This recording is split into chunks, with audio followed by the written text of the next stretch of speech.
ಈಗ ಯಜಮಾನರುಗಳಿಗೆ ಹೇಳ್ಬೇಕು, 20-30 ವರ್ಷದ ಹಿಂದೆ ಹೆಂಗಿತ್ತು, ಇವಾಗ ಹೆಂಗಿದೆ? ನಾವು ಈ ಜನ್ರೇಷನ್ ಎಲ್ಲ ಖಾಲಿ ಮಾಡ್ಬೋದು. ಕರೆಕ್ಟಾ? ಭೂಮಿನ ಉಳಿಸ್ತಿಲ್ಲ, ನೀರು ಉಳಿಸ್ತಿಲ್ಲ. ಇನ್ನೊಂದು 20 ವರ್ಷಕ್ಕೆ ಆಗೋದ್ರಿಗೆ ಏನು ಸಿಗುತ್ತೆ ಗೊತ್ತಿಲ್ಲ. ಪ್ರಯತ್ನ ನಮಗೆ ಟೆಕ್ನಾಲಜಿಲಿ ಮುಂದುವರಿತಿದ್ದೀವಿ, ಆದರೆ ಹೆಲ್ತಿಲಿ ಲೈಫ್ ಲೀಡ್ ಮಾಡೋಕ್ಕಾಗ್ತಿಲ್ಲ. ಅಲ್ಲ, ನೀವು ಟೆಕ್ನಾಲಜಿ ಹೆಸರು ಹೇಳ್ರಿ, ಸೈನ್ಸ್ ಹೇಳ್ರಿ, ಇನ್ನೊಂದು ಹೆಸರು ಹೇಳ್ರಿ, ಒಟ್ಟಾರೆಯಾಗಿ ನಾವು ಈ ಮುಂದುವರಿಯೋ ಇದರಲ್ಲಿ ಅದರದ್ದು ಪರಿಣಾಮ ನಮ್ಮ ಮೇಲೆ ಒಳ್ಳೇದ ಕೆಟ್ಟದ? ಇದರಲ್ಲಿ ವ್ಯತ್ಯಾಸ ಏನಿದೆ? ಯಾರಿಗಾದ್ರು ಅನುಮಾನ ಇದೆನಾ? ಈಗ ಅದಕ್ಕೆ ಈಗ ಕಾಮನ್ ಸೆನ್ಸ್ ಎಲ್ಲರಿಗೂ, ಈಗ ನಾವು ಒಳ್ಳೇದು ಆಗ್ಬೇಕಂದ್ರೆ ಏನು ಮಾಡ್ಬೇಕು?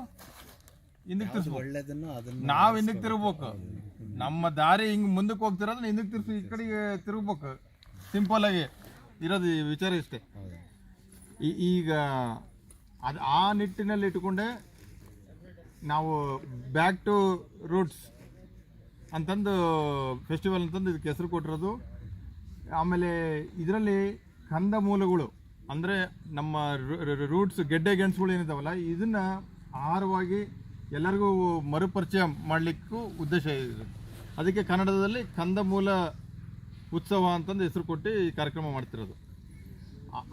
ಪ್ರಧಾನವಾಗಿ ಅದನ್ನೇ ಇಟ್ಕೊಂಡಿರೋದು. ಆದರೆ ಒಟ್ಟಾರೆ ನಮ್ಮ ಎಲ್ಲ ವಿಚಾರಗಳು, ಎಲ್ಲ ನಮ್ಮ ಬದುಕು ಹಿಂದಕ್ಕೆ ಯೂಟರ್ನ್ ಆಗ್ಬೇಕು ನಾವು. ಅದನ್ನು ಇದ್ರದ್ದು ಪೂರ್ತಿ ಕಾರ್ಯಕ್ರಮದ ಉದ್ದೇಶ. ಈಗ ಈ ನಿಟ್ಟಿನಲ್ಲಿ ಈಗ ನಾವು ಕೆಲವರು ಮುಂದಕ್ಕೆ ಹೋಗಿರೋರು ಇದ್ದೀವಿ. ಈಗ ನಮ್ಮ ಅನುಭವ ನಮ್ದು ಏನು ಅನ್ನೋದು ಸ್ವಲ್ಪ ಪರಿಚಯ ಮಾಡ್ತೀನಿ. ಇವರು ಶಂಕರಗೌಡರು, ಇವರು ಒಳೆ ಆ ಕಡೆಗೆ ಮುದೇನೂರು ಅಂತ, ಅಲ್ಲಿ ಅವ್ರ ಮನೆಯವರು ಸುನೀತಕ್ಕ. ಇಲ್ಲಿಂದ ಒಂದು 5 ಕಿಲೋಮೀಟರ್ ದೂರದಲ್ಲಿ ಎರೆಹಳ್ಳಿ ಅಂತ ಇದೆ, ಅಲ್ಲಿ ಹನುಮಂತಣ್ಣ. ಪರಿಮಳಕ್ಕ ಬರ್ಬೇಕು.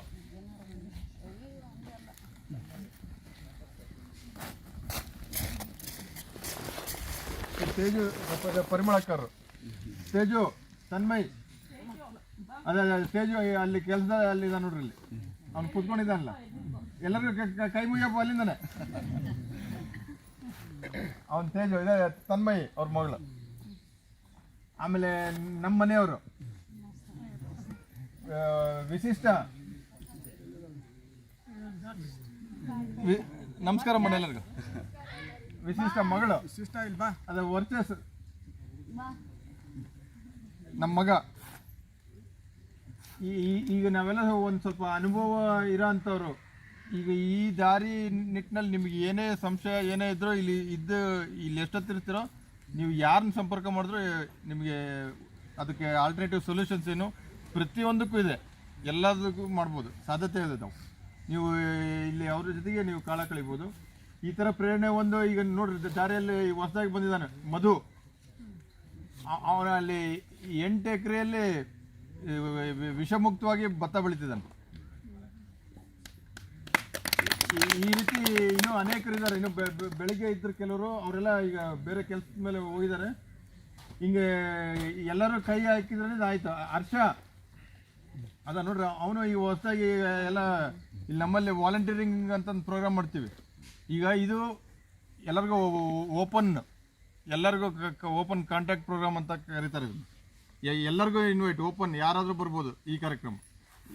ಇದು ಸ್ವಲ್ಪ ಪರಿಚಯ ಆಗಲಿಕ್ಕೆ. ಆದರೆ ಇನ್ನೂ ಹೆಚ್ಚಿನ ಆಸಕ್ತಿ, ಹೆಚ್ಚಿನ ವಿಚಾರಗಳಿದ್ದರೆ ಟ್ರೈನಿಂಗು, ವರ್ಕ್ಶಾಪ್ಗಳೆಲ್ಲ ನಾವು ಕಂಡಕ್ಟ್ ಮಾಡ್ತೀವಿ, ಅದನ್ನು ಅಟೆಂಡ್ ಆಗ್ಬೋದು.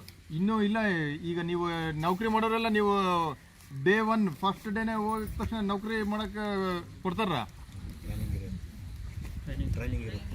ಎಷ್ಟು ತಿಂಗಳು?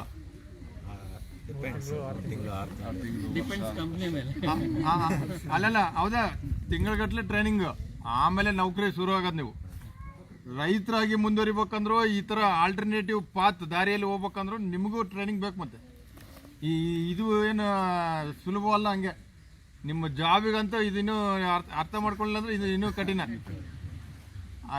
ಇದರಲ್ಲೂ ಅದಕ್ಕೆ ಅವಕಾಶವಾಗಿ ವಾಲಂಟಿಯರಿಂಗ್ ಪ್ರೋಗ್ರಾಮ್ ಮಾಡ್ತೀವಿ ನಾವು. ಅಂದರೆ ತಿಂಗಳಗಟ್ಟಲೆ ಇಲ್ಲಿ ಬಂದು ಕೆಲಸ ಮಾಡ್ತಾರೆ, ಚಲಿಕೆ ಆರಿಕೋಲು ಹಿಡಿದು ಕೆಲಸ ಮಾಡ್ತಾರೆ.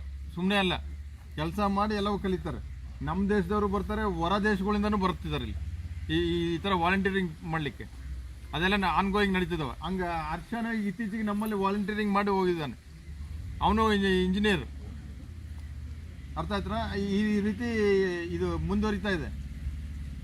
ಈಗ ಆಮೇಲೆ ನಾವು ಕನ್ಸಲ್ಟಿಂಗು ಮಾಡ್ತೀವಿ. ಈಗ ನೀವು ಹೊಸದಾಗಿ ತೋಟ ಕಟ್ಟಬೇಕು ಹೆಂಗೆ ಅನ್ನೋದ್ರ ಕನ್ಸಲ್ಟಿಂಗ್ ಅದರದ್ದು ಮಾಹಿತಿ ಎಲ್ಲ ಶೇರ್ ಮಾಡ್ತೀವಿ. ಈಗ ಅಲ್ಲಿ ನಿರಂಜನ್ ಇದ್ದಾನೆ, SS ಮಲ್ಲಿಕಾರ್ಜುನ್ ಅವ್ರದ್ದು ಫಾರ್ಮಲ್ಲಿ ಪೂರ್ತಿ ವಹಿಸ್ಕೊಂಡು ಕೆಲಸ ಮಾಡ್ತಿದ್ದ. ಈಗ ಅವನು ನಮ್ಮ ದಾರಿಗೆ ಮುಂದುವರಿತಿದ್ದಾನೆ. ಈ ಥರದ್ದು ಎಲ್ಲ ತೋಟಗಳೆಲ್ಲ ಮಾಡೋಕ್ಕೆ ಎಲ್ಲ ಈಗ ಸ್ವಂತವಾಗಿ ಅವನದೇ ಸ್ವಂತ ಮಾಡ್ಬೇಕಂತಂದಿದೆ. ಅವ್ರ ತಂದೆಯವ್ರನ್ನೆಲ್ಲ ಕರ್ಕೊಂಡ್ಬಂದಿದ್ದಾನೆ. ಈ ರೀತಿ ಎಲ್ಲರೂ ಹೆಜ್ಜೆ ಮುಂದಕ್ಕೆ ಇಟ್ಟಿರೋರು ಈ ದಾರಿಯಲ್ಲಿ. ಈ ರೀತಿ ಎಲ್ಲ ಇದೆ. ಈಗ ಕೆಲವೊಂದು ಈಗೇನು ಒಬ್ಬರನ್ನ ಬಂದಮೇಲೂ ಮತ್ತು ಇಂಟ್ರಾಕ್ಷನ್ ಸೆಷನ್ ಚರ್ಚೆ ಮಾಡಲಿಕ್ಕೆ ಪ್ರಶ್ನೆಗಳು ಎಲ್ಲದಕ್ಕೂ ಇರ್ತಾರೆ. ಹೇಳ್ರಿ ಶಂಕರಗೌಡ. ನಮ್ಮದಿಲ್ಲಿ ಪಕ್ಕದ ತಾಲೂಕು ರಾಣೆಬೆನ್ನೂರು ತಾಲೂಕು, ಮುದೇನೂರು, ಹಾವೇರಿ ಜಿಲ್ಲೆ. ನಾವು ಒಂದು 20 ವರ್ಷದಿಂದ ಈ ಥರ ಮಾಮೂಲಿ ಕೃಷಿಕ ಆಗಿದ್ದು, ಈಗ ಪರಿಸರ ಆಧಾರಿತ ಕೃಷಿ ಮಾಡೋಕತ್ತೇವೆ. ಅಂದರೆ ನೇಚರ್ ಫಾರ್ಮಿಂಗ್, ನೇಚರ್ ಜೊತೆಗೆ ನಾವು ಬದುಕೋದು ಹೇಗೆ ಅಂತ. ಇವಾಗ ನಾವು ಸುಮಾರು 20 ವರ್ಷದಿಂದ ಯಾವುದೇ ಥರದ ಹೊರಗಡೆದ ತಂದು ಹಾಕಿಲ್ಲ. ಮತ್ತು ಇವಾಗ ಮತ್ತೆ ತಿರ್ಗಾ ನಾವು ಯಂತ್ರಗಳು ಬಳಸ್ತಾ ಇಲ್ಲ, ಕೆಲಸಗಾರ ಮೇಲೆ ಅವಲಂಬನೆ ಇಲ್ಲ. ಮತ್ತು ನಾನು, ನಮ್ಮ ಮನೆಯವರು, ನಮ್ಮ ಮಗ 3 ಜನ ನೋಡ್ಕೊತಾರೆ. 16 ಎಕರೆನೂ. ನಮಗೆ ಈ ವರ್ಷದ ಆದಾಯ 20 ಲಕ್ಷ ರೂಪಾಯಿ. ಅದು ತುಂಬ ಕಡಿಮೆ ಆಯಿತು. ಮುಂದೆ ನಾವು 1 ಎಕರೆಯಲ್ಲಿ 20 ಲಕ್ಷ ರೂಪಾಯಿ ತೆಗಿಬೇಕಂತ ಆ ಯೋಜನೆ ಇಟ್ಕೊಂಡಾವಿ. ಯಾಕಂದರೆ ಇವತ್ತು ಸಾಫ್ಟ್ವೇರ್ ಆಗ್ಬೇಕು, ಡಾಕ್ಟ್ರ್ ಆಗ್ಬೇಕು, ಇಂಜಿನಿಯರ್ ಆಗ್ಬೇಕು ಅಂತಾರೆ. ಯಾವ ಉದ್ದೇಶದಿಂದ ಅಂದ್ರೆ ದುಡ್ಡು ಬರ್ತದೆ ಜಾಸ್ತಿ ಅನ್ನೋದು. ಮತ್ತು ಅವರು ಆರಾಮಾಗಿರ್ಬೇಕಂತ. ನಾವು ಪ್ರತಿ ದಿವಸ 2 ತಾಸು ಕೆಲಸ ಮಾಡಿ 1 ಎಕರೆಗೆ 20 ಲಕ್ಷವರೆಗೆ ತೆಗಿಬೇಕಂತ ನಮ್ಮದು ಒಂದು ಗುರಿ ಇಟ್ಕೊಂಡಿದ್ವಿ.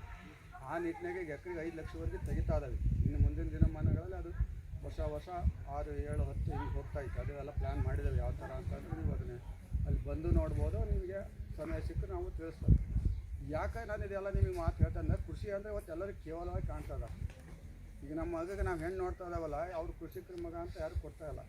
ಆದರೆ ನಾವು ಎಲ್ಲರಿಗಿಂತ ಆರಾಮಾಗದವಿ. ಇಲ್ಲಿ ಕೃಷಿಯಲ್ಲಿ ಖುಷಿನೇ ಐತಿ, ನೆಮ್ಮದಿನೇ ಐತಿ, ಮತ್ತು ಆರೋಗ್ಯನೇ ಐತಿ, ಮತ್ತು ಸಾಕಷ್ಟು ಸಮಯ ಐತಿ. ನಮಗೆ ಬರೀ 2 ತಾಸು ಕೆಲಸ ಮಾಡೋದು ನಾವು. ಯಾವ ಸಾಫ್ಟ್ವೇರ್ ಇಂಜಿನಿಯರ್ ನೋಡ್ರಿ 10 ತಾಸು ಕೆಲಸ ಮಾಡ್ತಾನೆ, ಕಂಪ್ಯೂಟರ್ ಮೇಲೆ ಕೂತ್ಕೊಂಡು 40 ವರ್ಷಕ್ಕೆ ಅವ್ನು ಆಯುಷ್ಯ ಮುಗಿದ. ಈಗ ನನಗೆ 60 ವರ್ಷ. ಈಗ ನಾನು 20 ಕಿಲೋಮೀಟ್ರ್ ನಡೆಯಬಲ್ಲೆ ಚಪ್ಪಲಿ ಇಲ್ದಂಗೆ. ಚಪ್ಪಲಿ ಹಾಕೋದು ಬಿಟ್ಟು 20 ವರ್ಷ ಆಯಿತು. ನಮ್ಮ ರಾಘವ್ ಅವರು, ನಾವು ಯಾರು ಚಪ್ಪಲಿ ಹಾಕಲ್ಲ. ಭೂತಾಯಿ ಮೇಲೆ ಚಪ್ಪಲಿ ಇಡಬಾರ್ದಂತ. ಆ ತಾಯಿ ಮೇಲೆ ಚಪ್ಪಲಿ ಇಟ್ಟರೆ ನಮ್ಗೆ ಒಳ್ಳೇದಾಗಲ್ಲ ಅಂತ. ಆರೋಗ್ಯ ದೃಷ್ಟಿಯಿಂದನೂ ಭಾಳ ಒಳ್ಳೆಯದು. ಚಪ್ಪಲಿ ಹಾಕೋದ್ರಿಂದ ನಡೆದ್ರೆ ನಮಗೆ ಶುಗರು, BP ಬರೋಲ್ಲ.